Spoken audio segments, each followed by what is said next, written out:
Welcome to Too Old and Too Slow, and in this episode I'm racing at Snetterton.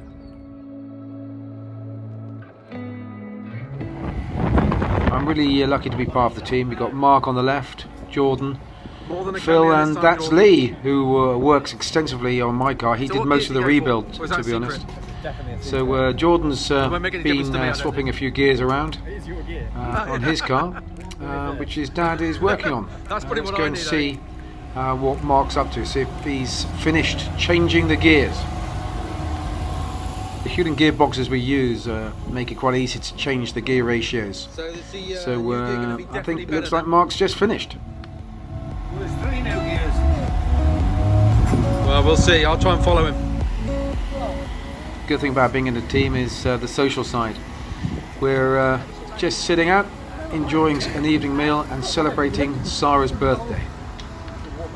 So, back to business. At the end of last season I bent a wheel and I had a small accident at Silverstone, so the guys from BMTR are swapping over the tyre onto my new rim for me. Well, here we are at Snetterton. It's the first race weekend of the season. I've come on Friday to do a bit of testing, just to try and remember which way around the track goes and just get a bit more seat time. The car's looking good, feeling good, and we hope we're going to have a nice steady testing session. The strategy this session is to basically just bed the car in, learn the track again, get comfortable in the car, and then the middle 2 sessions I'm going to push a bit harder and try and find where the pace is. So here we go. Let's hope this session goes smoothly without any red flags.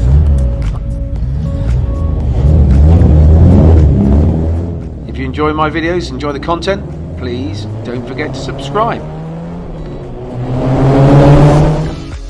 So here we are, qualifying for the first race of the season.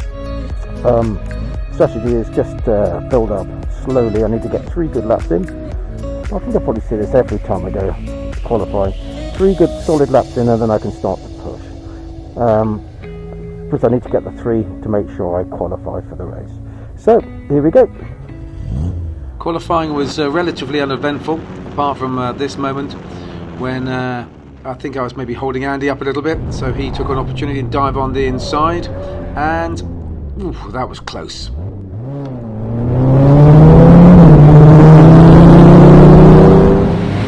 And here we go with race 1. Got to build the revs up to about 5,000 and off we go. Just want to head down the straight. I'm heading to the right to cover off someone who's coming up behind me and making sure they don't dive on the inside.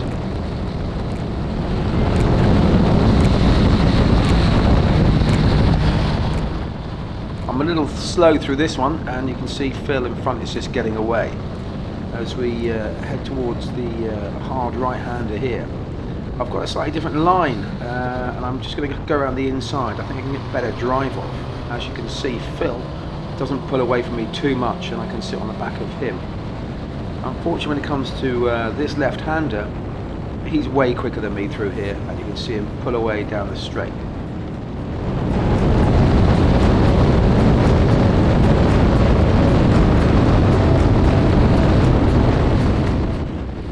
As we concertina up for this left-hander, again I'm just trying to come in and spend a little bit more time on the curb and I get a good drive off. So this slightly modified line I'm using here seems to be working quite well.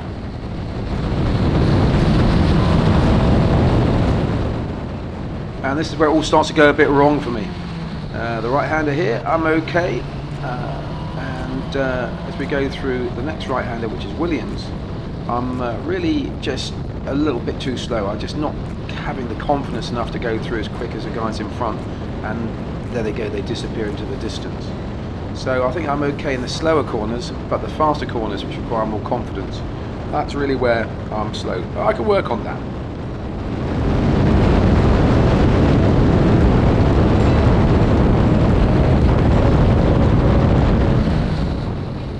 And Phil managed to get past Alan here as we hit the bomb hole.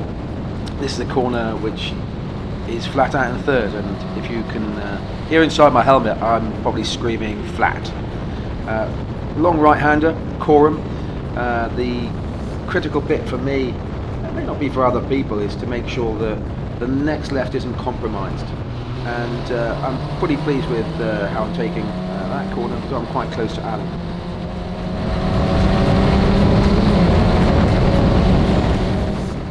You can really see the effect of the slipstream here. I'm definitely quicker behind him, but not quite enough speed, not enough drive out that corner to overtake him before Riches.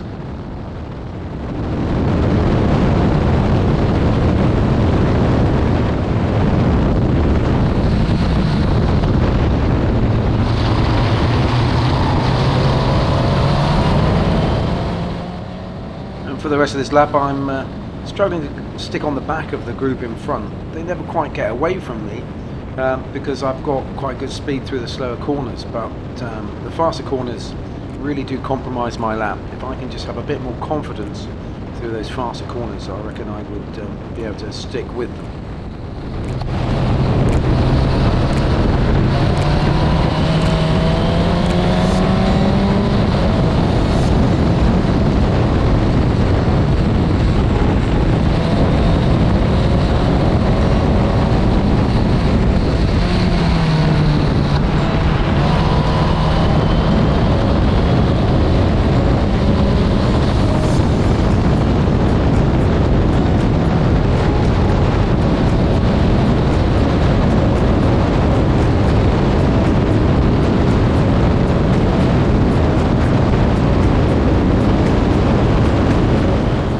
In my mirrors I can see Andy Gosling sitting all over the back of the car.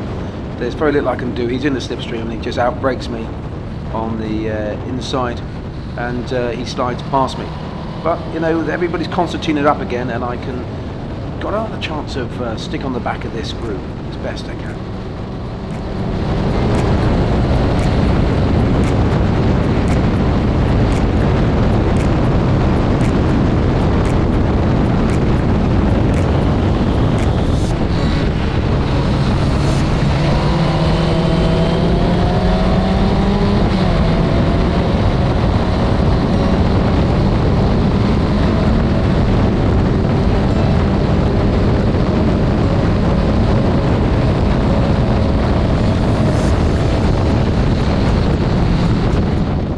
About this point the GoPro stops working. The rest of the race is pretty good fun. I'm never get in front of the group in front, but I'm with them for the whole race, and have a really good battle, and I put in some good times as well because of the effect of the slipstream down the main straight.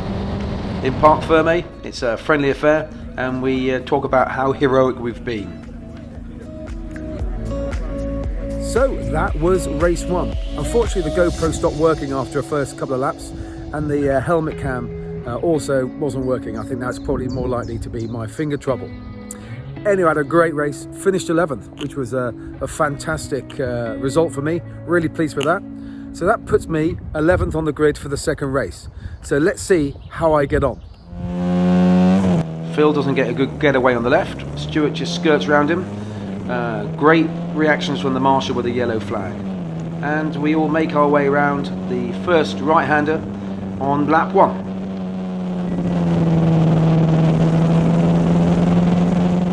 I'm always a little nervous on the first lap because of the occasional first lap incident I've seen, so I'm not pushing quite as hard as I should. I should really commit a little bit more, but my pace through this right-hander does help, and I've got to stick on the back of Stuart. He knows his way around here. He's been racing for over 30 years, so he's a good person to follow.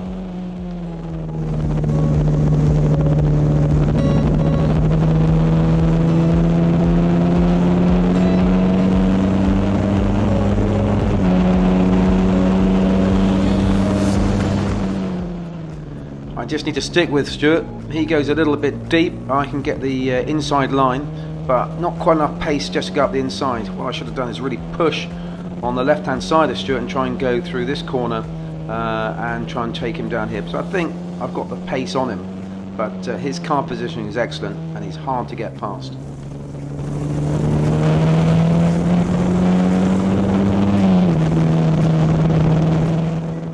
What you can't see on the video is the strong headwind down the straight. So as soon as I pull out the slipstream of Stuart in front, the car just seems to go backwards. Looking back at the footage, it's easy to come up with a strategy to get past him. I should just sit on his tail and try and outbrake him into this left-hander. It's easier to see in hindsight.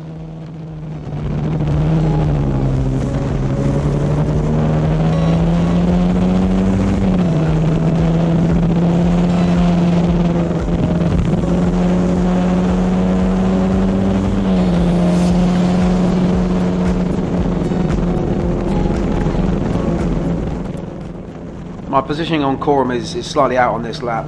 I haven't really picked up where I want to be, and I'm slow through this left-hander, and you can see Stuart just pulls away from me.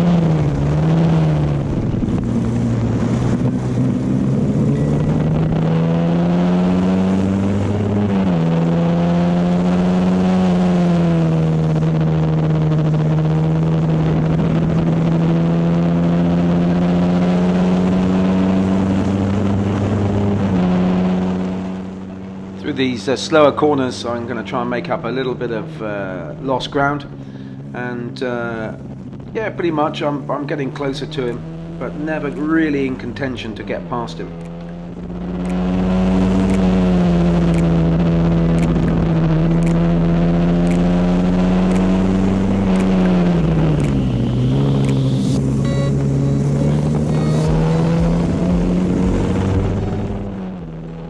As I head down the Bentley Strait, again I can use a benefit of the slipstream. I'm right on the back of Stuart, but I just can't get past him.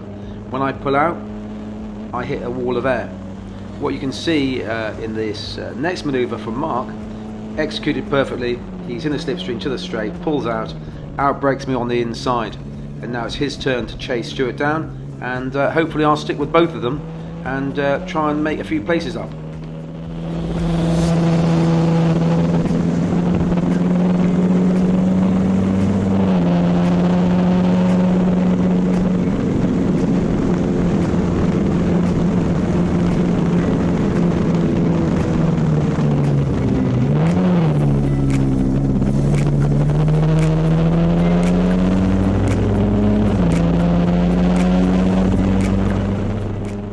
All the time I've got Ben behind me. He's all over the back of the car and challenging to launch up the inside, so I cover him off a little bit, and I've got the pace on Mark as well, but never enough pace, never enough confidence to overtake.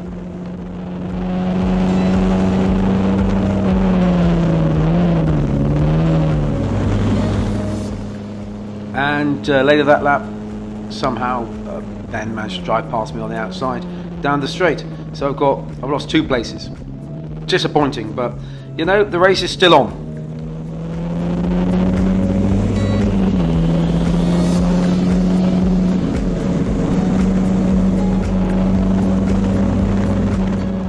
And we're all bunched up, stuck behind Stuart, whose car positioning is perfect. He knows how to keep people behind him, and we struggle to find a way past.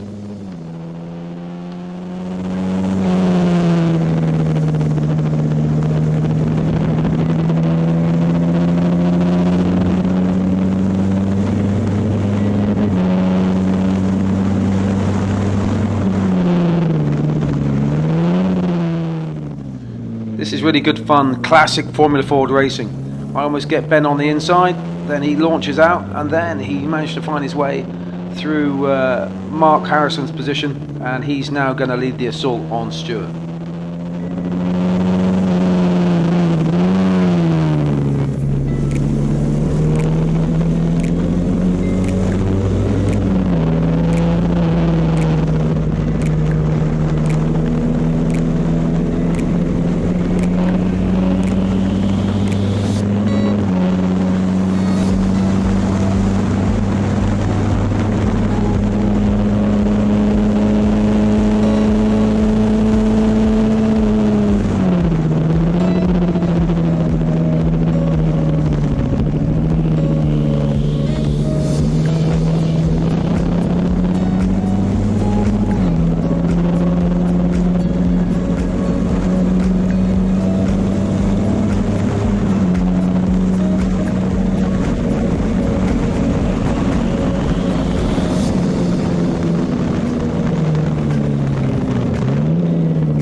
and this is how the race pretty much finished. There were the three of us trying to get past Stuart, never succeeding, but it was a great weekend.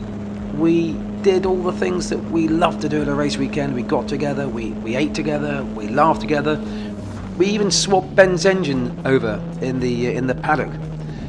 It was just the perfect Formula Ford weekend, where everybody helped out, everybody went racing, and everybody could drive their cars onto the trailers and go home. So an epic weekend, beautifully organised by the HSCC, and at the end of the race meeting I drove home a very happy boy.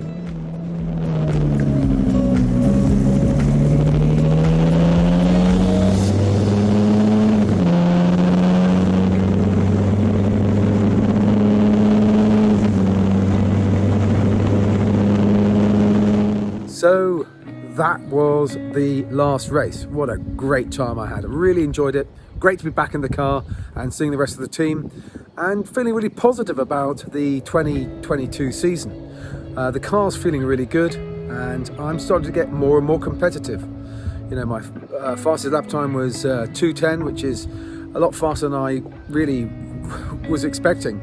So my performance is coming along. I'm getting more comfortable and more confident in the car. Unfortunately, when the checkered flag went, I had to pack up and head back down south to home. Got to Goodwood about 10 o'clock at night, and then I was up very early the next morning and heading to work. Trips around Europe, and also off to Las Vegas, and eventually back here to Paris. So the next race meeting is at Silverstone, and I can't make it. I'm in the simulator in the US, so I've got to miss that one. It's the only one I'm going to miss this year. And then for me, it will be, I think, Cadwell Park and Donington coming up next. Both tracks I love. So anyway, thank you so much for watching. Please remember to subscribe and like the video. It really helps with the algorithms, and it will promote this video and make a big difference to me. So please, if you like what you see, please subscribe, and it will help out. So anyway, from me in Paris, thank you for watching, and I'll speak to you next time.